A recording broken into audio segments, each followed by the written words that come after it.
Vamos começar? Em nome do Pai, do Filho e do Espírito Santo. Amém. Olá, pessoal.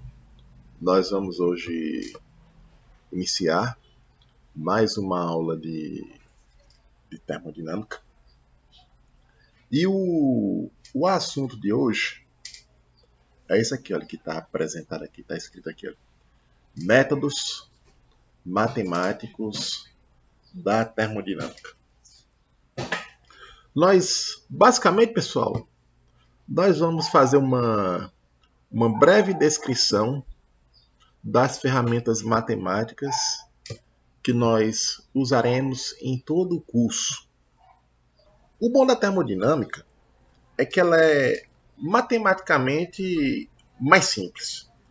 Ela não usa, assim, por exemplo, ferramentas sofisticadas como a mecânica clássica usa, o eletromagnetismo, a dinâmica de fluidos. Não, são ferramentas relativamente simples, conforme nós vamos mostrar aqui. E uma aula dá para mostrar a essência dessas ferramentas matemáticas. Mas claro, assim, vou apresentar em uma aula, não vamos aprender esses métodos, né? Assim, a gente já supõe que vocês tenham feito os 3 cursos de cálculo básico, cálculo 1, cálculo 2 e o cálculo 3. Para poder iniciar esta apresentação, nós vamos voltar ao que nós vimos na aula passada, relacionado às variáveis de estado. A gente viu que uma variável de estado é uma grandeza física que caracteriza o estado de equilíbrio do sistema termodinâmico. Elas, por exemplo, elas são estacionárias. Enquanto objeto da termodinâmica, né, elas não mudam com o tempo. Mas o que eu quero destacar aqui são duas propriedades que eu coloquei lá na aula passada, né, mas que serão importantes para introduzir aqui os métodos matemáticos da termodinâmica. Uma das propriedades que nós vamos destacar aqui é que suas variações, ou seja, as variações dessas variáveis de estado, não dependem dos processos que o sistema sofre. Sei lá, se o sistema sofre um processo isotérmico, adiabático, etc., se o processo ocorre a volume constante, pressão constante, entropia constante, não importa. Essas variáveis de estado, as variações que elas sofrem no processo, né, não dependem do processo em particular, só dependem dos estados inicial e final. É a mesma coisa que ocorre lá na mecânica clássica, quando você vai ver uma partícula se movendo num campo conservativo, né, a variação de energia potencial entre os dois pontos, o ponto inicial e final. Essa variação de energia potencial não depende da trajetória que a partícula segue. Ela só depende do ponto final e inicial. A outra propriedade é esta aqui. Existe um número mínimo destas variáveis que descrevem o estado de equilíbrio do sistema.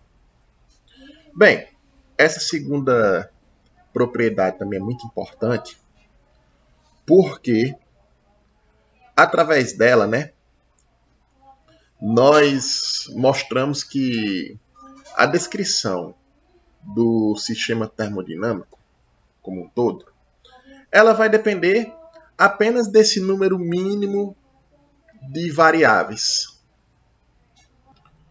Por exemplo, se nós temos um gás ideal, o gás ideal, qual é o número mínimo de variáveis que descreve o estado de equilíbrio dele?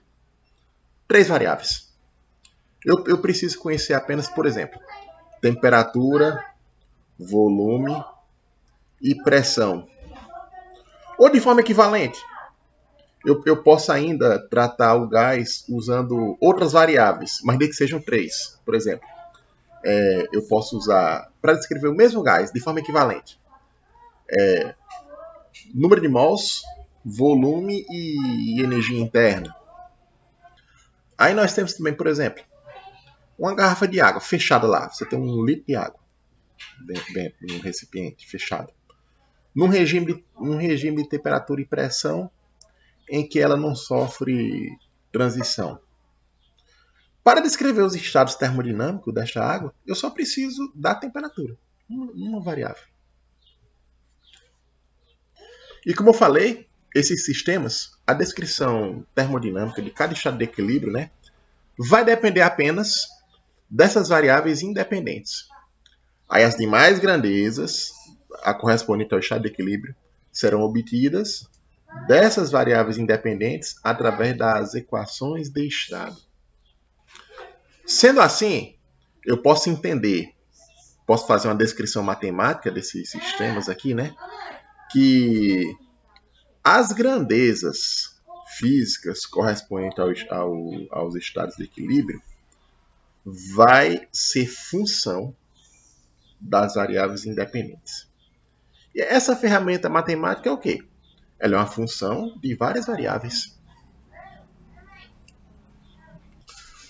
Por essa segunda propriedade aqui, das variáveis de estado, vamos então precisar da seguinte ferramenta matemática. Nós vamos usar aqui, olha.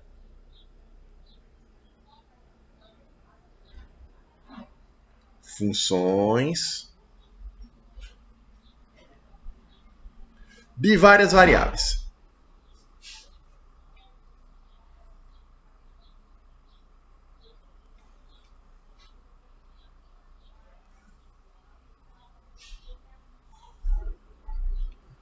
Funções de várias variáveis é basicamente o que a gente estuda lá no cálculo 3. Então nós vamos voltar lá no cálculo 3 e pegar aquelas ferramentas, o estudo de funções de várias variáveis e trazer para cá, aplicar na termodinâmica. E aqui, olha, aí vamos olhar aqui para essa primeira propriedade. Eu falei aqui que as variáveis de estado, suas variações não dependem dos processos.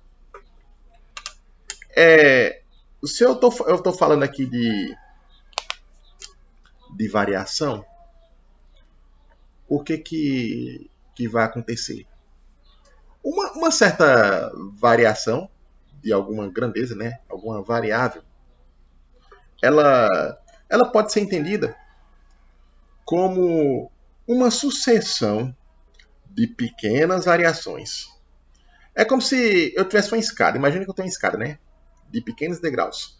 Aí eu quero chegar eu quero sair do primeiro ao último degrau.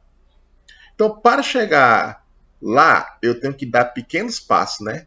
Eu tenho que subir degrau por degrau até chegar lá no final. Aí eu termino o processo. Aí o que acontece aqui? As variações dessas variáveis de estado, né? Então, eu posso entender elas como se fosse uma sucessão de pequenas variações. Pelo menos isso é o que importa dentro do ponto de vista termodinâmico, né? Quando eu for tratar de processos de equilíbrio. Aí assim, para tratar de pequenas variações, o cálculo oferece uma ferramenta muito boa para isso, que são as diferenciais. Então, eu tenho uma certa grandeza que eu represento por uma função e eu vou tratar de variações desta função. Então, eu posso tratar através de pequenas variações. E essas pequenas variações correspondem a uma diferencial dessa função. E tem mais uma coisa aqui. Essas variações não dependem dos processos, né? Então aqui, se eu tenho uma variação de uma certa função que passa por pequenas variações, né, até chegar no estado final, essa variação total ela não pode depender do processo. Então, como eu falei, existe a diferencial, que é uma ferramenta ótima para tratar de variação de funções. E essas funções que variam sem depender dos processos, no caso aqui, matemática, não depende do caminho, são diferenciais especiais que a gente chama de diferenciais exatas. Então, basicamente, a termodinâmica ela vai se usar de funções de várias variáveis e diferenciais exatas.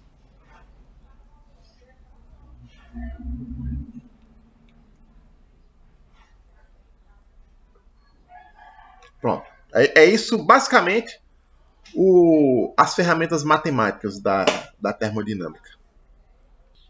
Então, pessoal, para iniciar aqui a apresentação desse conteúdo aqui, eu vou considerar o caso mais simples de funções de várias variáveis, que é a situação em que uma função depende de duas variáveis. Mas na termodinâmica aqui a gente pode ter casos que se chama que depende de duas variáveis, três variáveis, quatro variáveis, e enfim, N variáveis.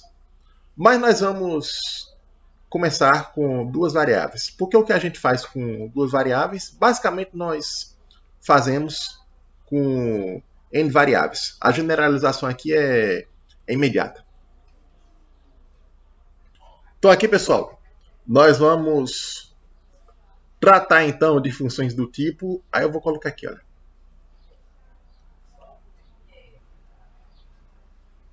É um f que vai ser o quê? Um f de x, y. Como eu falei, nós vamos mostrar o caso de funções de duas variáveis, né? Mas em geral, é que na termodinâmica, né, nós tratamos com funções de n variáveis. E como eu falei, os métodos são idênticos ao que se faz com duas variáveis. Aí o que nós fazemos aqui com duas variáveis?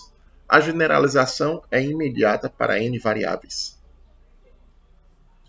Esse tipo de função vai caracterizar o quê? Vai caracterizar uma determinada grandeza no estado de equilíbrio. Essa grandeza é função de quem? É função de x e y, né? Esses x e y são as variáveis independentes. Por exemplo, aqui, um sistema hipotético, que eu esteja tratando com essa função aqui, né? Com essas variáveis aqui, né? X e y é o número mínimo de variáveis independentes do sistema. No caso aqui, esse sistema teria duas variáveis independentes. E qualquer grandeza que eu for tratar associada ao estado de equilíbrio em particular, ela vai depender dessas duas variáveis aqui. Por exemplo, mais na frente, né, a gente vai ver que os sistemas podem ter uma descrição simplificada quando eu trato das grandezas molares. Por exemplo, volume por mol, energia por mol, etc.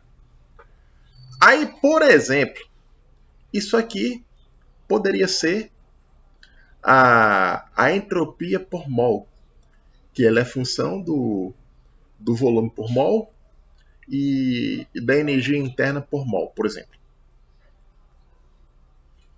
E mais uma coisa importante aqui a respeito dessas funções. Nós vamos tratar sempre com funções que sejam contínuas, diferenciáveis e que as derivadas sejam diferenciáveis, né? Então aqui, f é diferenciável, é contínua, né? Deixa eu colocar aqui. Na verdade, quando eu digo que diferenciável, ela já é contínua. Mas vou colocar aqui tudo, para ficar bem claro mesmo. F é contínua, diferenciável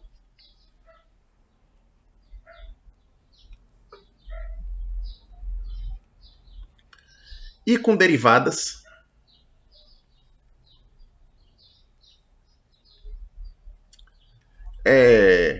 também, derivadas contínuas.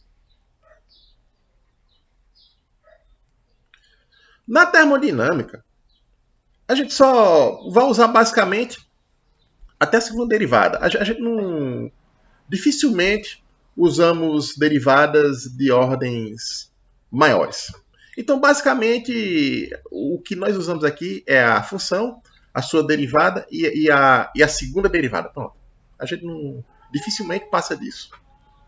Então aqui eu coloco essas condições aqui. F contínua, diferenciável, ou seja, tem as derivadas em x e y. E suas derivadas em x e y também, elas são contínuas, né? E as outras derivadas, a derivada segunda dela também tem essas propriedades aqui. Pronto. Eu coloco isso aqui para evitar qualquer problema que possa aparecer aqui. Ok, pessoal. Vamos então seguir em frente. Vejamos aqui, pessoal. Basicamente, os estados de equilíbrio no sistema, eu posso descrever num espaço aqui. Que eu posso dar um nome a esse espaço. Eu posso dizer que é o espaço dos estados de equilíbrio, ou espaço termodinâmico. O nome não importa. O que importa é que todos os estados de equilíbrio do sistema eu posso marcar aqui eu posso marcar neste espaço. Aqui, por exemplo, eu tenho um certo estado de equilíbrio aqui, olha. Eu vou chamar isso aqui de x1. E aqui, olha, vou chamar de y1. Aí eu posso ter outro, por exemplo, eu tenho outro estado aqui de equilíbrio. Aí aqui, olha, esse aqui, x2,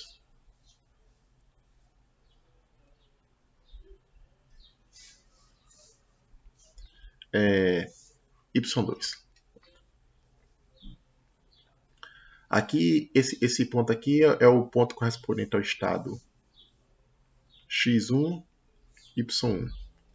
E aqui, x2, y2.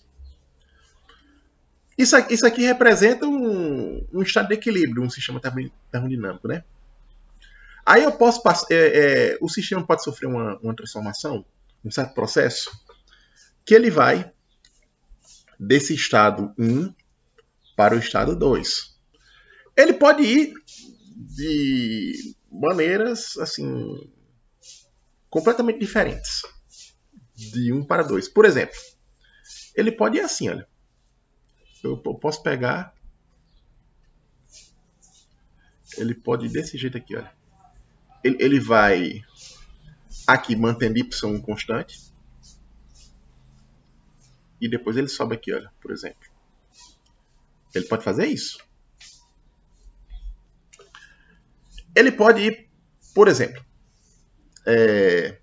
de 1 para 2 por esse processo aqui, olha.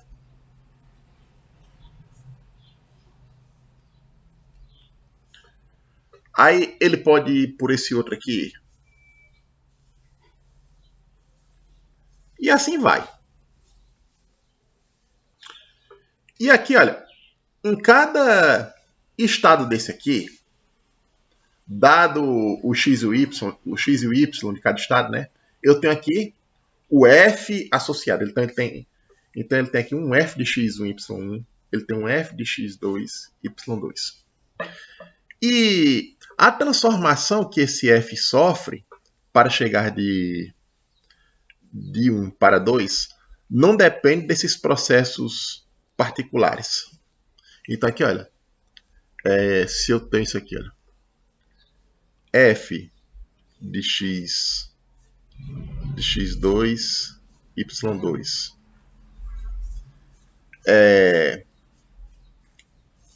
menos f de x1, y1, que eu vou chamar aqui de ΔF, isto não depende. Aqui, fisicamente eu digo, não depende do processo. Matematicamente eu digo, não depende do caminho. Como eu estou fazendo aqui uma representação matemática, eu vou botar aqui, não depende do caminho. Pronto.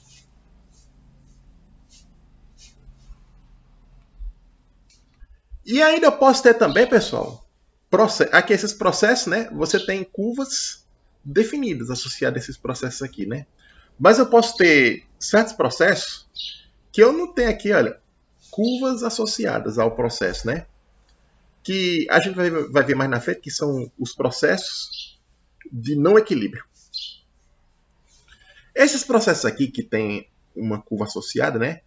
Em cada ponto aqui corresponde a estado de equilíbrio, né? São processos que passam por sucessivos estados de equilíbrio. Mas existem certos processos que não passam por estados de equilíbrio e não tem uma curva que caracteriza o processo. Aí a gente vai ver que são os processos que não ocorrem no equilíbrio. Como, por exemplo, a expansão livre de um gás. Ou então, o processo de difusão. Por exemplo, eu boto uma gota de tinta num recipiente com água, né? A forma como a gota se espalha, ela não é controlável.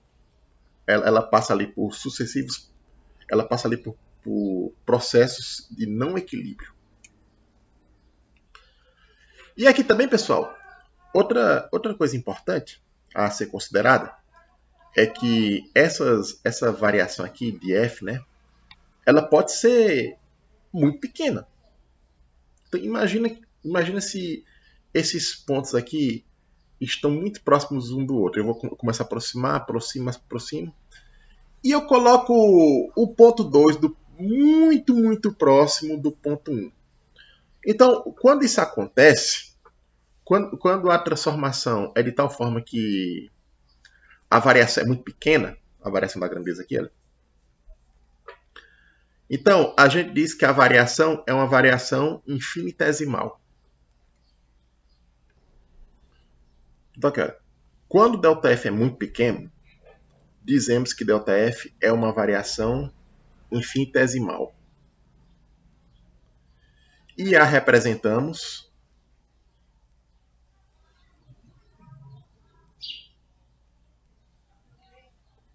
por df. Aqui, df maiúsculo. Deixa eu colocar aqui. df. Então, pessoal, aqui, olha, para variações muito pequenas, que a gente chama de variações infinitesimais, a gente representa aqui pelo df. Que matematicamente, isso aqui vai ser o que nós chamaremos de diferencial de f. Aí aqui, olha. Seja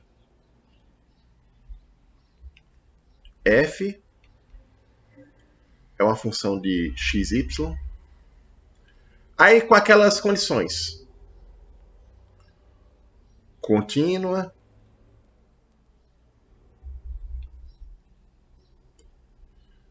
Com derivadas contínuas.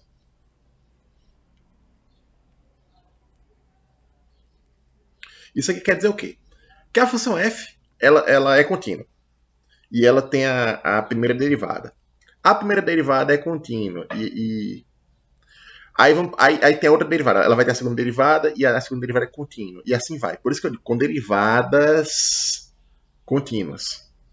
Aí essas derivadas, tanto a derivada parcial em x como a derivada parcial em y.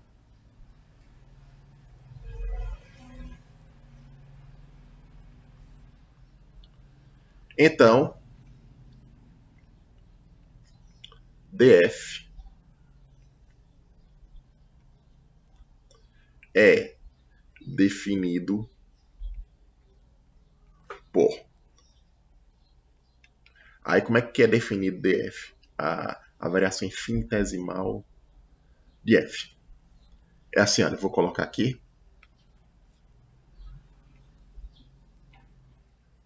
df. Porque assim, para a função variar, ela depende da variação de x e a variação de y. Aí é isso aqui, ó.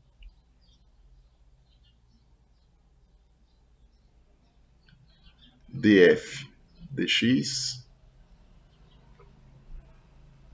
dx mais df dy dy. Isso aqui é para dizer basicamente que a variação em f, né? A variação infinitesimal, ela depende aqui das variações em x e as variações em y, né? Aí aqui, olha, eu tenho a derivada parcial de f em x. Aí eu vou botar esse índice y aqui. Esse índice y é para dizer que isto aqui, olha, isso aqui ocorre com y fixo. E aqui, olha, quando eu considero a variação em y, né, eu considero x fixo. Isso aqui, essa notação é muito comum na termodinâmica. Vamos colocar aqui um exemplo de aplicação simples aqui, olha. Exemplo.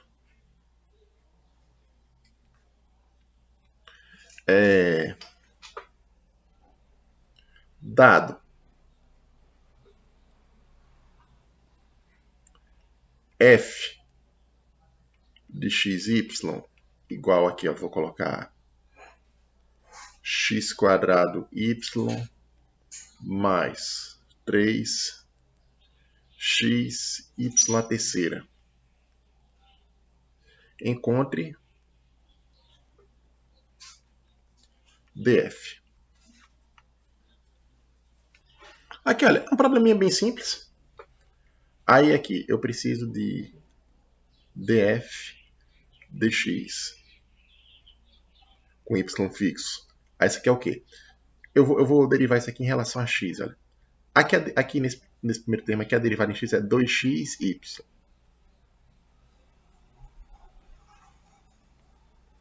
Mais, aqui, olha, quando eu derivo em x, aí fica 3y à terceira. E aqui, olha, vou calcular aqui o df dy com x fixo, né? Isso aqui é igual ao quê? Aí quando eu calculo a derivada em relação a y, né? Aí fica aqui x² mais aí vai ficar aqui, olha, 3x é como se fosse constante, aí vai ficar, aí desce aqui o 3, aí fica 9.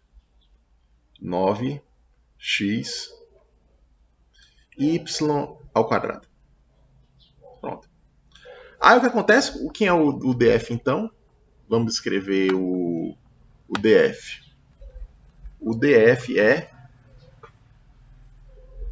aqui, ó.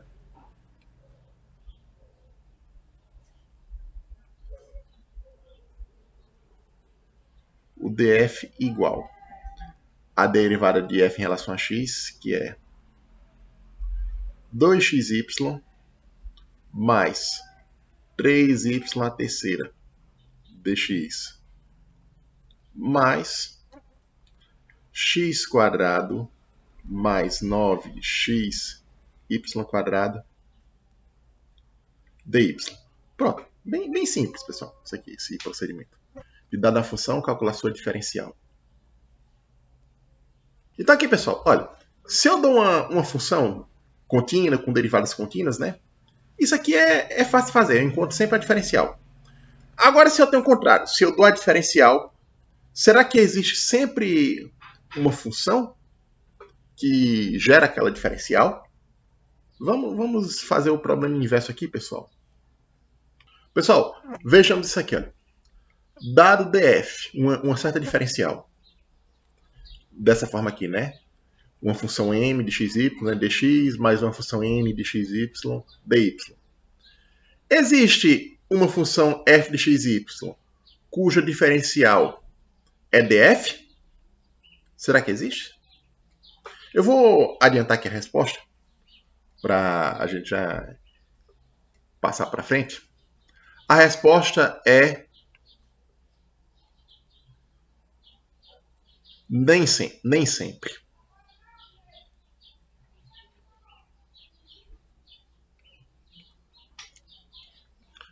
Dada a função f, né, com aquelas condições, ser contínua, ter as derivadas contínuas, etc., sempre existe o df. Agora, o contrário, né? Dado uma diferencial df, existe uma função f que gera essa diferencial. Aí eu estou dizendo a vocês aqui, já adiantando, nem sempre. E se nem sempre existe a função f que gera essa diferencial, então quais classes de funções, quais tipos de diferenciais, né, dadas aqui, existe a função f? É aí que a gente vai entrar o ponto central da aula de hoje. Então aqui, pessoal, eu vou colocar aqui, ó, as funções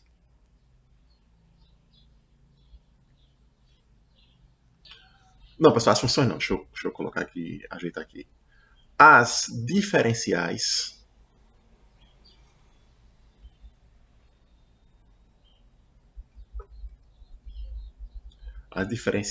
f, as quais, as diferenciais df, né, bota aqui, ó, as quais existem uma função f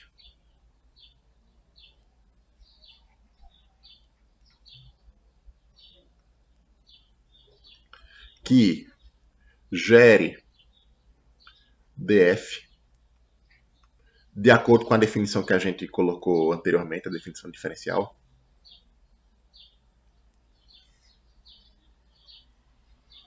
São ditas, deixa eu ajeitar aqui, são ditas, aqui olha, diferenciais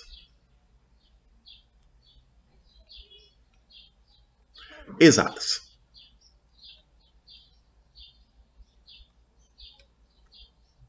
Então aqui, pessoal, claro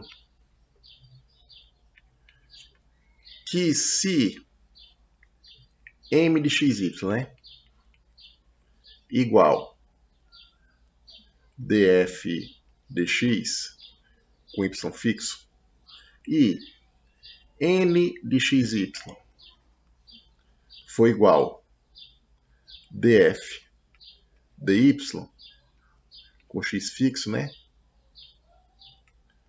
df é exata. Se m for isso aqui e n for isso, né, de acordo com a definição do diferencial, claro que existe, por definição da diferencial, um f que gere esse df aqui. Mas aí o problema, para mostrar que a diferencial é exata, é mostrar que o m e o n possam ser escritos desta forma aqui. Eu posso ainda, pessoal, definir diferencial exata, né, de uma forma equivalente. Eu vou colocar aqui uma definição equivalente a isso aqui.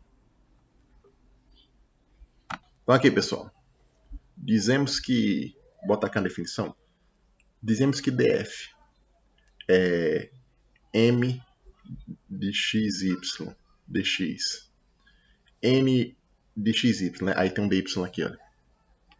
Aqui, olha. Dizemos que df m dx mais n dy é exata se existe isso aqui, olha,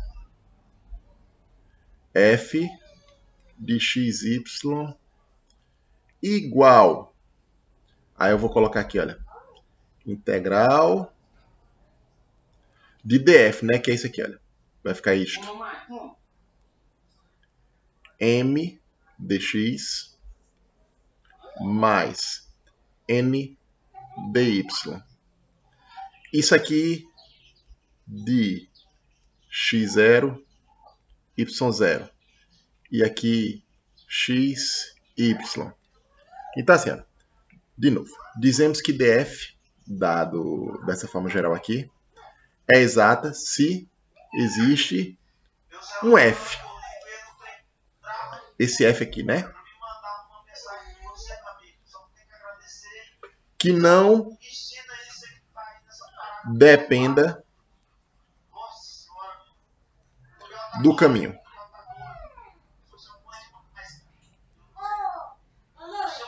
Pronto. Então, basicamente, pessoal, uma diferencial é exata quando ela é integrável.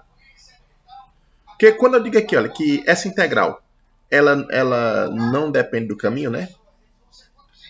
É porque, seja lá por onde você integra, por que caminho for, o resultado é sempre o mesmo. Então, se dependesse do caminho, não tinha sentido dizer que existe uma função f que seja obtida da integral de um ponto ao outro. Pessoal, então aqui, olha, uma consequência imediata desta definição é que isto aqui, olha, ocorre sempre quando a diferença é exata. Que se integrar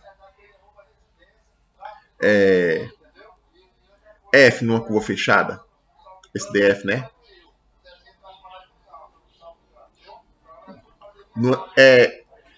Esse C indica uma certa curva e essa bolinha aqui é para dizer que a curva é fechada. Isso aqui é sempre zero. Então aqui, pessoal, vejamos aqui, olha, eu tenho dois estados aqui, o estado inicial e o estado final. Se f é uma diferencial exata, né? A integral do df ele não depende do processo. Então eu posso ter, por exemplo, um processo aqui, olha, um caminho. Aí se eu fosse inverter o caminho, fosse voltar, o sinal mudaria, né? Então aqui, por exemplo, eu posso fechar o caminho aqui, olha. Voltando, né? E como não depende do caminho, então se eu for e voltar, né? As integrais se anulam. É por isso que, por um caminho fechado, a integral do df, sendo df exato, dá zero. Agora, pessoal, uma observação importante. Quando eu digo que a integral não depende do caminho, significa que por qualquer caminho que eu considerar, o resultado é o mesmo. Então, por exemplo, para verificar se a diferencial é exata, né, eu tenho que verificar todos os caminhos possíveis. E todos esses caminhos possíveis, eles são infinitos caminhos. Então, assim, se eu fosse verificar puramente pelos caminhos, né, conferindo caminho 1 a 1, eu não conseguiria fazer isso para verificar se a diferencial é exata, né? Portanto, devemos buscar um método mais prático de verificar se a diferencial é exata, sem ter que necessariamente verificar os caminhos. Aqui, pessoal, para garantir que uma diferencial é exata, eu tenho aqui um teorema importante, que é o seguinte. A diferencial df é exata se e somente se existe f de x, y com a condição. A condição é esta aqui, pessoal. df de x, aí eu tenho aqui a derivada em x, né? Com y fixo. Aí eu calculo a derivada em y. Óbvio, com x fixo, né? Aí isso aqui tem que ser igual. Isso aqui, olha. df dy com x fixo E aqui, olha, a derivada em y. Aliás, a derivada em x. Aqui, ó, derivada em x. Então, o que eu quero dizer aqui, pessoal? Que basicamente uma condição necessária e suficiente para que a diferencial seja exata é que a função f ela tenha as derivadas cruzadas iguais. Então, se eu pegar aqui a função f, calculo a derivada em x e depois em y, isso é igual a derivada em y e depois em x. Eu não vou fazer aqui a demonstração, porque isso aqui não faz parte do objetivo do nosso curso. Né? Nós fugiríamos ao que nós propomos aqui no curso de termodinâmica. Uma demonstração disso aqui, você vê isso aqui com mais detalhes, essas coisas, a gente teria que ir para um curso de análise vetorial ou um curso de física matemática. Eu vou me limitar a apenas fazer as aplicações deste conteúdo aqui. Um exemplo aqui de aplicação, pessoal. Vejamos. Considere a diferencial df. Aí eu coloquei aqui uma forma. x2 mais y dx mais x dy. A letra A. Mostre que df é uma diferencial exata. Letra B. Integre df entre os pontos A e B. Olha, aqui eu tenho o ponto A e B. Pelos caminhos 1 e 2 ilustrados. Aqui eu tenho o caminho 1 e aqui o caminho 2. Então, eu tenho duas maneiras aqui ilustradas de A para B.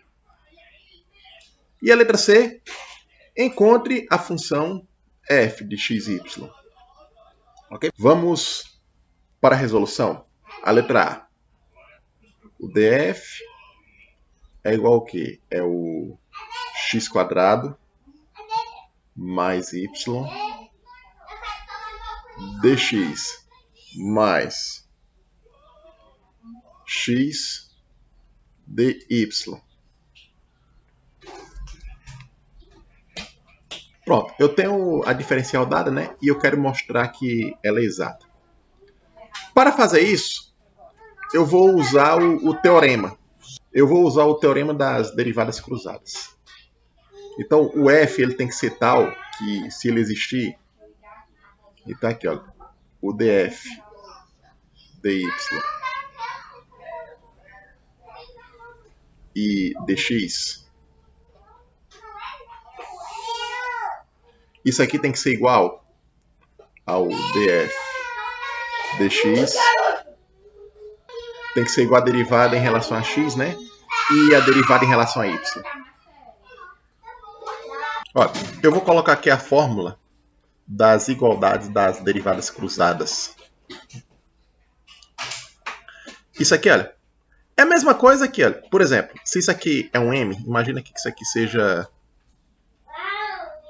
um m. E aqui um n. Então, isso aqui é o mesmo que dizer que dm dy é igual dn dx. Vamos ver se isso aqui dá certo? Aqui, olha, pessoal. Se eu pegar isso aqui e derivar em y, eu tenho o quê? dm dy, isto é igual. Em relação a y, x é constante e aqui fica sendo 1. E aqui, olha, dn dx, aqui, olha, o nosso n aqui, é o quê? É também 1. Derivada do x em relação a x é 1. Aí aqui, então, isso aqui, olha, verificou-se que dm dy é igual dn dx. Então, o que o teorema diz? Que df é exato se somente se existe o f, né, que satisfaz isso aqui. Olha. Então, aqui, beleza, satisfez. Então, assim, olha, df é uma diferencial exata. É exata. Próximo passo, vamos fazer a letra B. E integrar o DF naquelas curvas dadas. Aqui, pessoal, olha, eu vou integrar a DF nesses dois caminhos aqui. Olha. Vamos começar pelo caminho 1.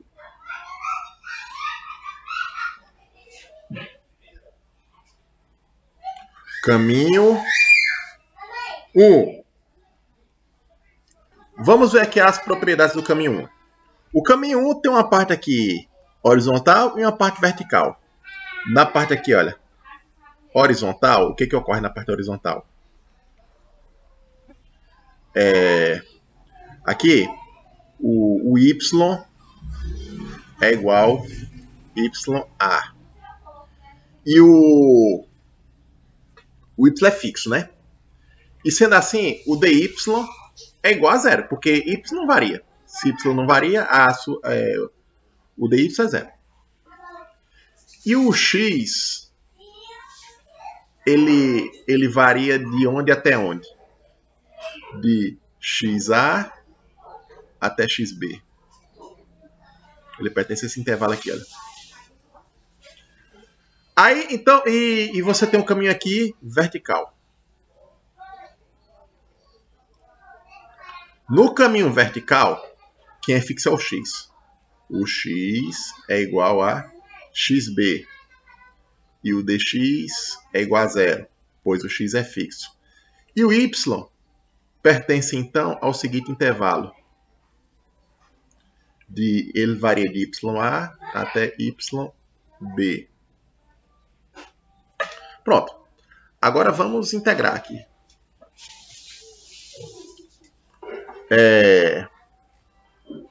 Vamos escrever o DF nessa parte vertical aqui, né? Vai ficar como? O DF é igual, sendo dy 0, né? Então fica só isso aqui, ó. Essa parte aqui dx. E o y é fixo, então vai ficar assim, olha. X quadrado mais y dx.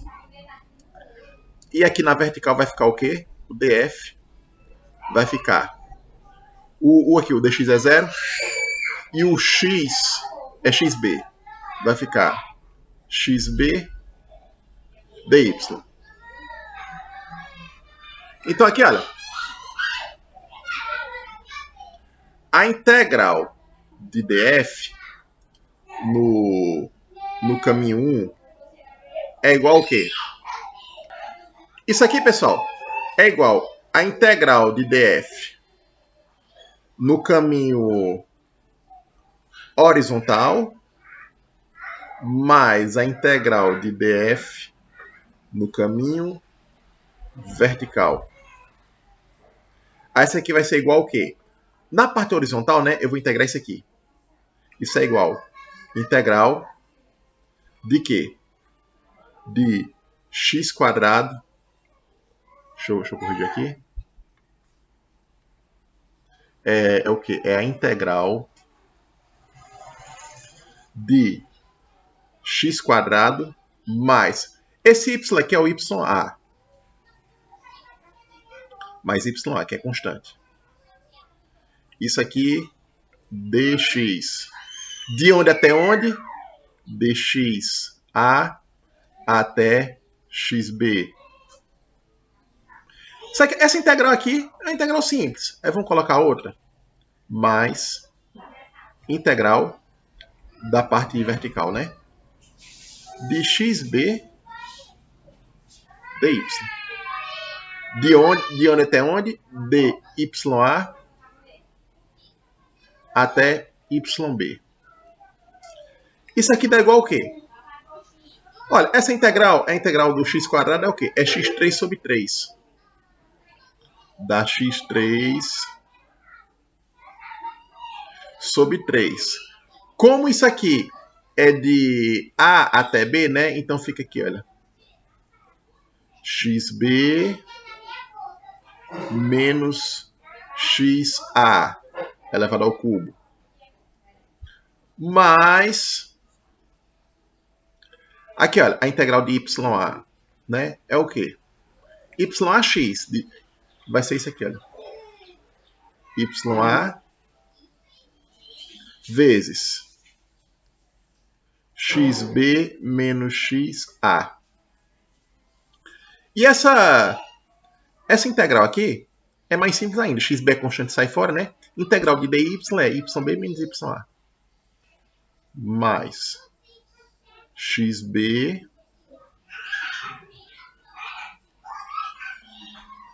YB menos YA. Pronto. Bem simples. Olha aqui, ó, o resultado da integral, então, pelo caminho 1 dá isso aqui. Aqui ainda posso fazer uma simplificação, olha. Observe que aqui aparece YAXB. E aqui, olha, quando eu multiplico aqui, aparece YAXB com sinal negativo. Aí tem um cancelamento. Então aqui, pessoal, olha só. Eu tenho que df, a integral, pelo caminho 1, é igual. Aí vai ficar aqui, olha. XB ao cubo menos XA ao cubo dividido por 3. Aí aqui, olha, o que como eu disse a vocês, XB é cancelado aqui, olha. Aí aqui, olha, eu tenho, sobra XB, YB. Aí eu vou colocar aqui, olha, mais XB, YB. Aí menos XA, YA. Ok. Agora, pessoal, vamos fazer isto pelo caminho 2. Vamos olhar aqui quem é o caminho 2. O caminho 2 aqui, pessoal, é um segmento de reta, cujo dois pontos conhecidos é o quê? XA, YA e XB, YB. Nós sabemos que com a reta, dado dois pontos, a gente faz a equação dela. Somos capazes de escrever a equação desta reta. Então vamos fazer o seguinte. Vamos escrever então a equação da reta do caminho, né? Daquele caminho. Então aqui, olha. Y é igual ao quê? Ele é um AX mais B. Aí eu vou colocar a equação aplicada nos pontos dados, né? Aí eu tenho aqui, olha.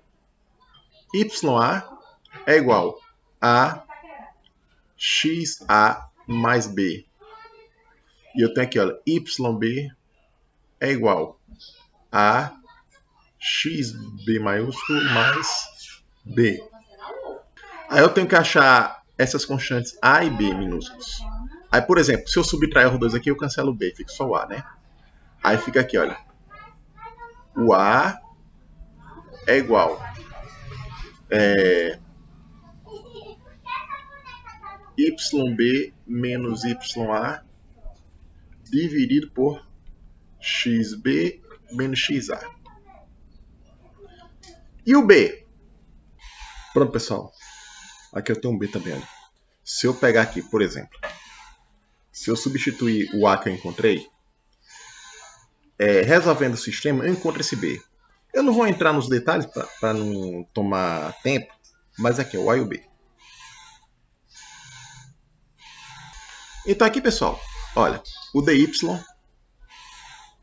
vai ser o quê? Vai ser A dx. Aí vamos lá então, vamos para a diferencial. Mas antes, eu vou incrementar isso aqui, olha. Por exemplo, aqui eu coloco o dy assim. Aí eu tenho que colocar também a informação de que o x ele tem que variar de XA até XB. Aí eu vou colocar aqui então quem são cada fator, cada termo aqui. Olha. Isso aqui dá igual x² mais... Quem é y? Y é isso aqui, ó, ax mais b. Vou colocar aqui, ó. AX mais B vezes DX mais X. Quem é DY vai ficar aqui, olha. A, vou botar aqui, olha. DX. Então, isto aqui, o DF, vai ser igual. Olha só. X quadrado mais 2 vezes AX mais B dx. Então aqui, olha, x quadrado. Aí A com A aqui fica 2 vezes, AX dx mais B dx. Pronto. Aí agora o F, a integral do F, né, é simplesmente aqui, olha. A integral do df, isso aqui no caminho 2, né? Isso aqui será integral de xa até xb d. Aí vamos colocar aqui x quadrado mais 2ax mais b dx. Onde a e b são dados aqui ó, em termos de xa, xb, ya, yb. Agora sim, ó, vamos fazer a integral. A integral simples, integral de função polinomial. Todo mundo sabe fazer? Aí aqui ó, fica... Integrando aqui x2, fica x3 sobre 3, só que de b até a, né? Então vai ficar assim, olha. xb a terceira menos xa a terceira. Isso aqui sobre 3. Mais 2a, essa outra aqui, né? Aí vai ficar aqui, olha, x quadrado sobre 2. Que fica assim. xb quadrado menos xa ao quadrado sobre 2. Mais, aqui, b. B, a integral de dx fica x. Aí fica x de x até xb, né? Então, bota assim, ó. xb, deixa eu corrigir aqui. xb menos xa. Pronto. Aí o que eu tenho que fazer agora é simplificar esta expressão aqui. Isso aqui, pessoal, fica assim, ó. Vamos colocar aqui.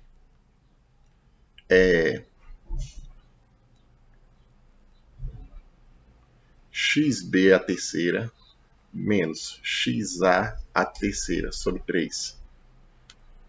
Mais esse 2 aqui cancela. E eu vou colocar aqui o a, esse a aqui. Ó. Aí vai ficar assim.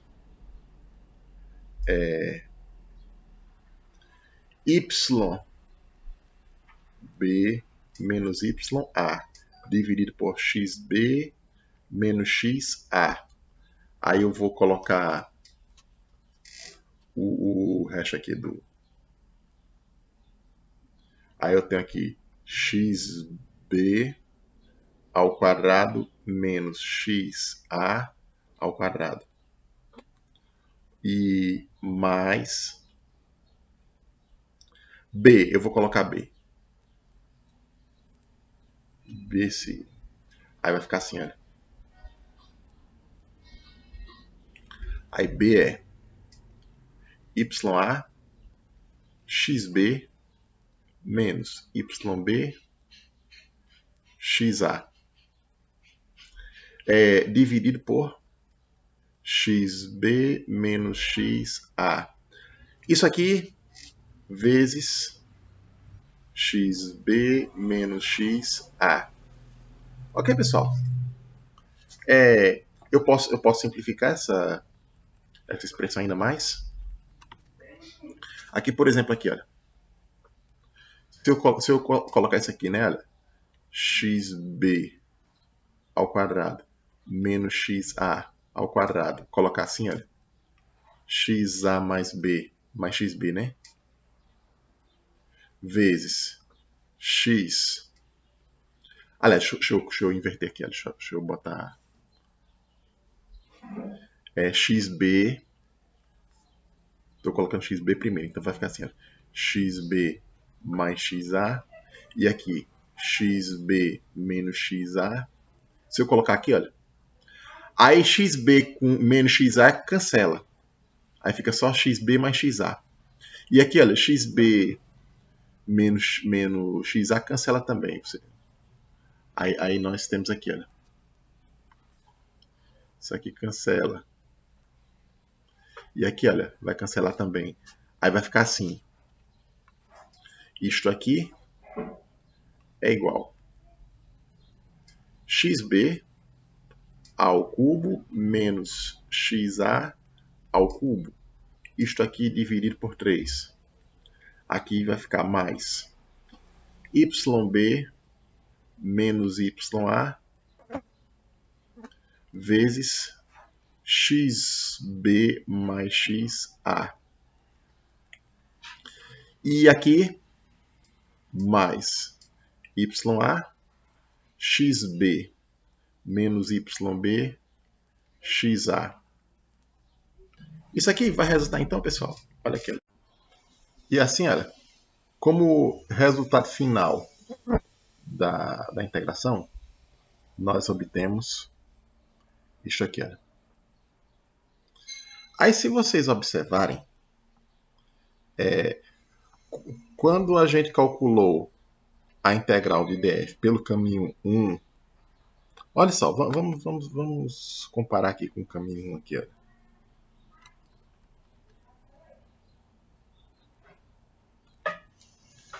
Deu a mesma coisa. Por que deu a mesma coisa? Porque tem que dar a mesma coisa, porque a diferencial é exata. A diferencial sendo exata, o resultado da integral dela não pode depender do caminho. E se eu pegasse qualquer outra curva e fosse fazer a integração, dava a mesma coisa.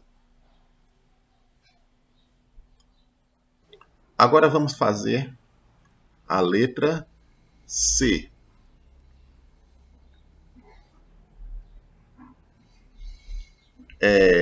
No C o que acontece? Dado, a gente tem aqui o df, né? Que é igual ao quê? x2 mais y dx mais x dy. Encontre f. Já que a gente sabe que a diferencial é exata, então a gente tem certeza da existência dessa função f, que gera essa diferencial aqui. Sendo a diferencial exata, então o df, ele é o quê? Ele é o df dx com y fixo vezes dx mais a derivada parcial de f em relação a y calculada com x fixo vezes dy. E assim, comparando aqui, ó, o df aqui, eu sei que o df dx com y fixo está igual x quadrado mais y. E o df dy com x fixo, isso aqui é igual a x. Então, como é que eu vou encontrar o f? Dado as derivadas parciais em x e em y, eu vou fazer uma integração direta. Eu pego uma dessas derivadas parciais e integro. Aí, como é que nós fazemos isso aqui? Olha. Por exemplo, se eu pegar essa primeira derivada parcial, a derivada parcial em relação a x, o que é que vai acontecer? Eu tenho simplesmente isso aqui, olha. F vai ser o quê? Vai ser a integral de df dx. Só que é o seguinte, o resultado que eu obter aqui, se eu acrescentar aqui, olha, de uma função Eu vou acrescentar aqui uma função g que depende de y. Por quê? Se eu derivar aqui essa primeira parte pelo teorema fundamental do cálculo, dá o f, ok. Aí essa constante aqui, essa função de y, se eu derivar em relação a x, dá zero. Então, o resultado de f é a integral da derivada parcial de f em relação a x, da variável x, mais uma função arbitrária de y. Onde essa função ela pode ser escolhida arbitrariamente. Então, o que eu tenho que fazer? Eu tenho que calcular aqui essa integral e definir quem é essa função de y. Ok, pessoal? Então, vamos lá. Aqui, olha. O f é igual ao quê?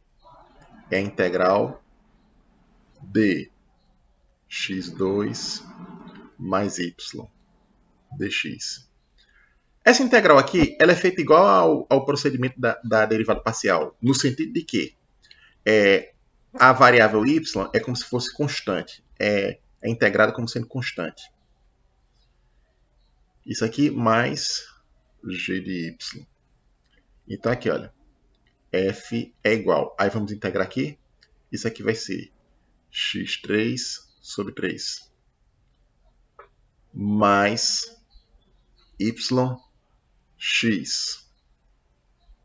mais a função g de y. Ok? Aí o próximo passo é fazer o quê? Eu tenho que bolar um jeito de encontrar esse g. Aí eu vou fazer o seguinte. Eu vou derivar agora f em relação a y. Aí quando eu faço isso, quando eu derivo em relação a y, a derivada de x3 em relação a y é zero. Aí aqui, ó, yx fica x. Aí fica aqui, olha, x mais... quando eu derivo isso aqui em relação a y, isso aqui fica a derivada ordinária de g em relação a y. Aí isso aqui tem que ser, olha, df dy é x. Isso aqui tem que ser igual a x.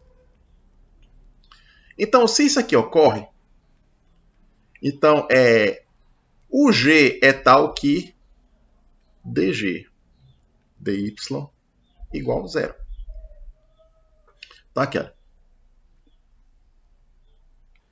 Observe aqui que a única exigência do g é que a derivada dele seja zero.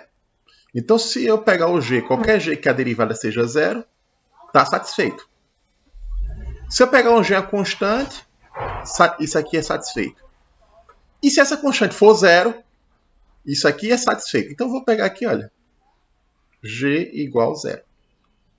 Então, assim, pessoal, olha, o nosso f é igual ao quê? Vamos pegar aqui, olha.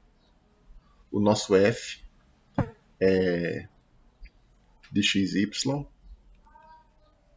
é igual a x3 sobre 3 mais yx. Quando a gente fez a integração do df de A até B, do ponto A até o ponto B, né, a gente calculou, na verdade, a variação de f entre esses dois pontos.